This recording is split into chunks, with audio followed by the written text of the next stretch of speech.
The government shutdown is imminent. Does this mean that your roads are suddenly going to fall apart and that airplanes might fall from the sky? Well, that's what we'll talk about today in this video. I have a few issues to talk about. In fact, when we see these government shutdowns happen, or at least the threat of them, you have to understand that this ultimately means that they're going to spend the maximum amount. If you allow them so much, they will take it.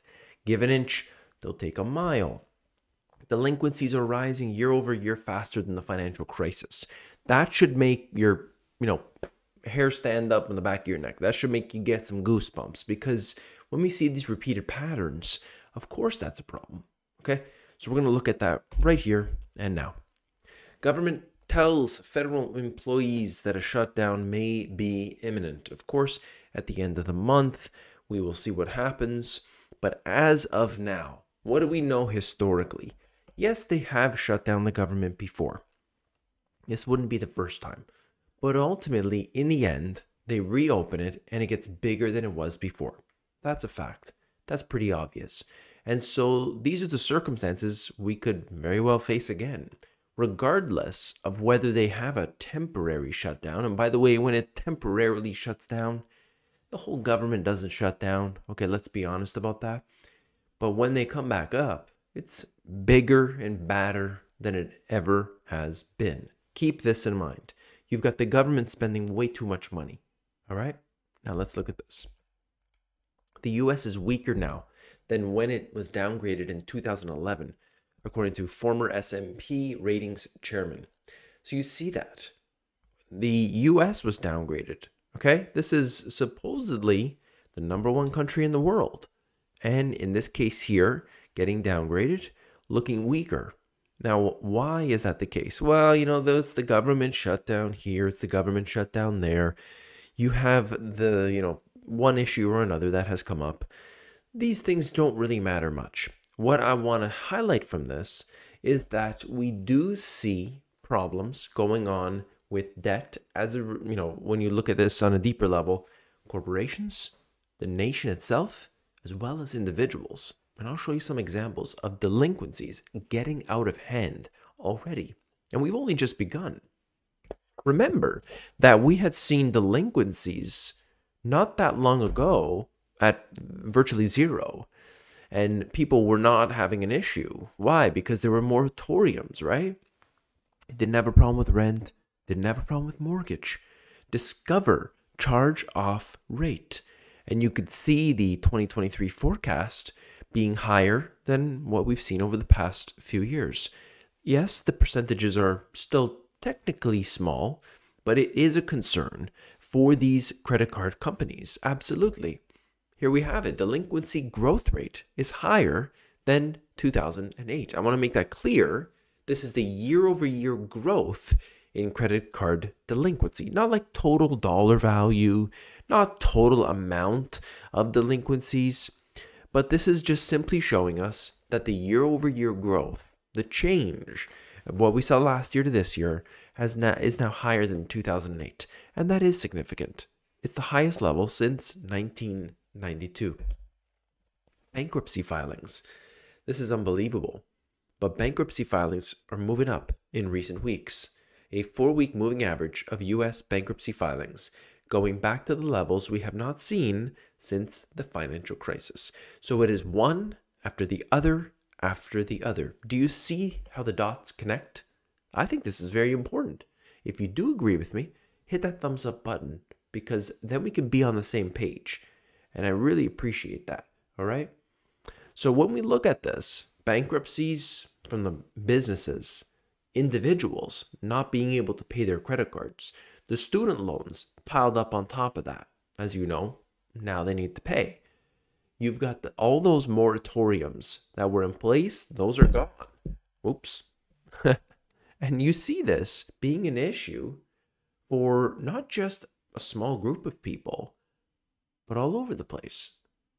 And so that is a concern as we see this next information. Here we have it. I'm just going to show you some of this. There's like tons of charts that I've pulled up, but I want to highlight a couple points.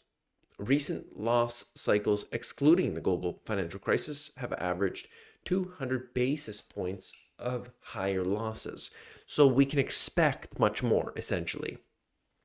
Charge-offs are currently 4.4%, which is slightly above pre-2020 levels.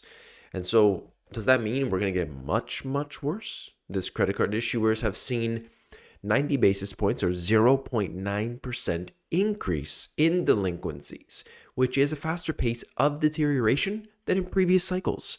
So we are getting to a dangerous level faster than we did before. Shouldn't that be a concern to anybody? Or are we going to bury our heads in the sand and ask, should we put a lot of money into NVIDIA or just some money into NVIDIA? Because AI, I heard, that was all the rage. It's up to you. But you got to understand this. You got to take this information in and realize what's really going on.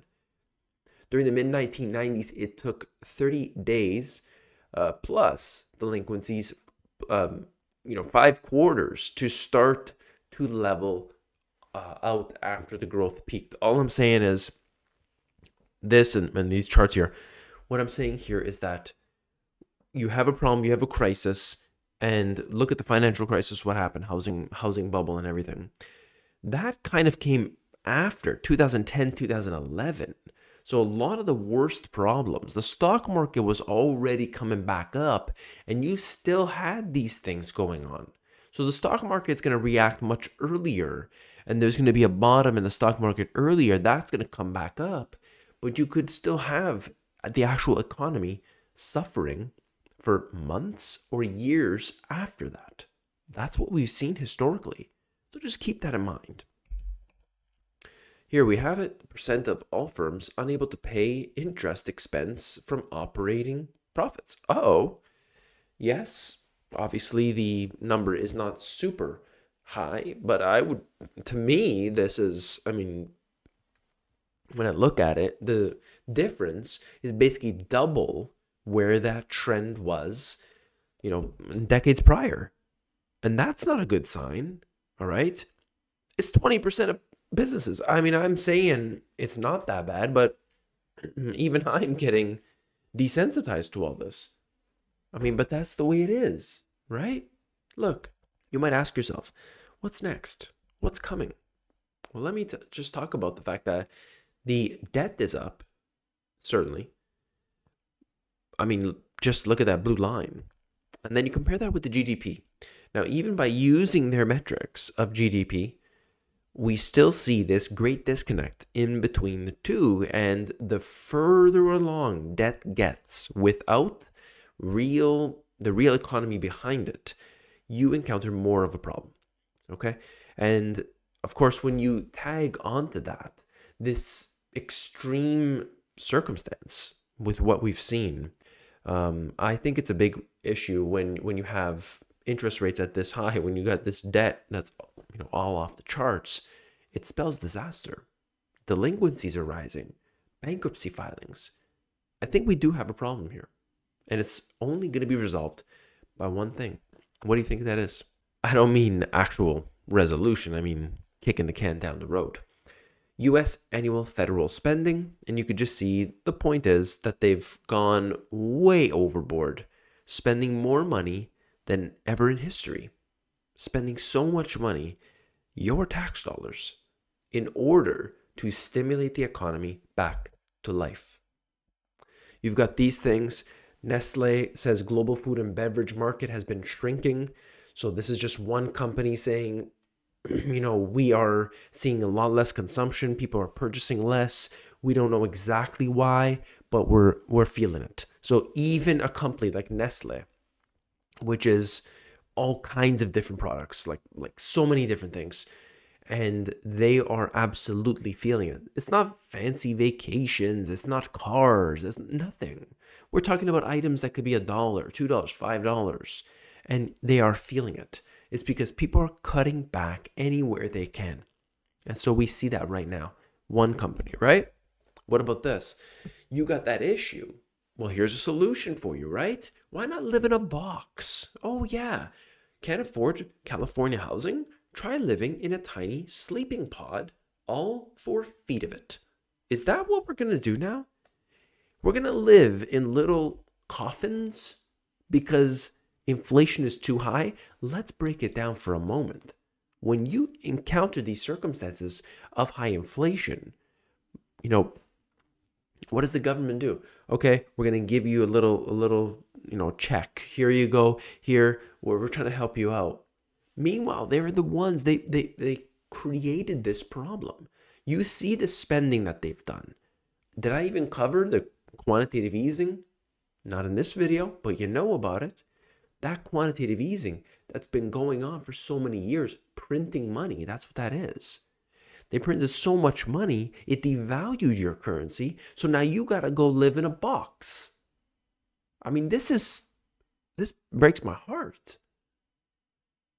If you want to, absolutely. But I know a lot of people in this circumstance, they don't want to. And that's really unfortunate.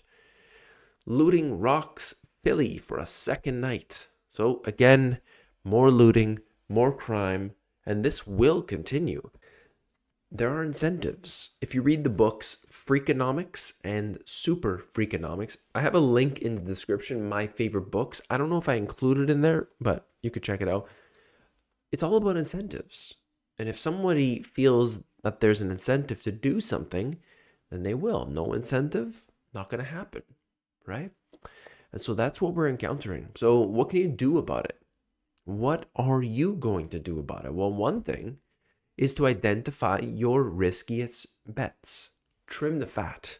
So when you look at your portfolio, when you look at where your money's kept, be honest with yourself. Now is the time. Trim the fat. Okay? Protect yourself and your household.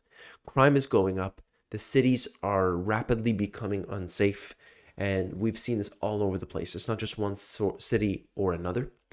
And your city might have increasing property values and still be decaying. You got to realize that. You could have a societal decay that occurs. Meanwhile, asset prices are rising. Wait, how can that be? It's because the currency is being devalued. And we know that that's the case. So these are just a few things that you can be doing, that you need to be looking at. And of course, at the same time, we want to hold real assets. We want to have things that are valuable. And we want to have mobility because we don't know what's going to happen in our city. Yes, we can kind of project that out, but look at what's happened to a lot of cities just in these 3 years. 3 years.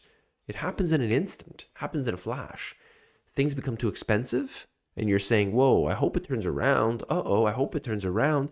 And it just happens so fast, you can't catch up to it. And now you have unaffordability. People living in boxes. I mean, these things are unfortunate. If you want some help, if you want some guidance, check out my website. It's totally free. You can see themoneygps.com. I've got Compass in there. It's to help guide you, to be there for you whenever you need it. So check it out, themoneygps.com. Okay. And then the comment of the day, Oral Power says, saw the gold bar at Costco, but you can't eat it. The best deal is the freeze-dried food that lasts 25 years, which is on sale. And of course, Costco selling gold bars, they start selling out like crazy. I did see that. All I'm talking about here is that what we need to understand is that we need to be prepared. And you want to have different things, different objectives for different people at different stages of their lives and so on. But ultimately, we want to have a level of preparation that's better than the vast majority. But we take the steps with what we can, with what we have. And we will work towards that. It's very important. Don't let that just go by you, okay? So that's my message for today. I hope you appreciate it. Hit that thumbs up button to support the channel. I want to know what you think about all of this, and I'll see you on the next one. Take care.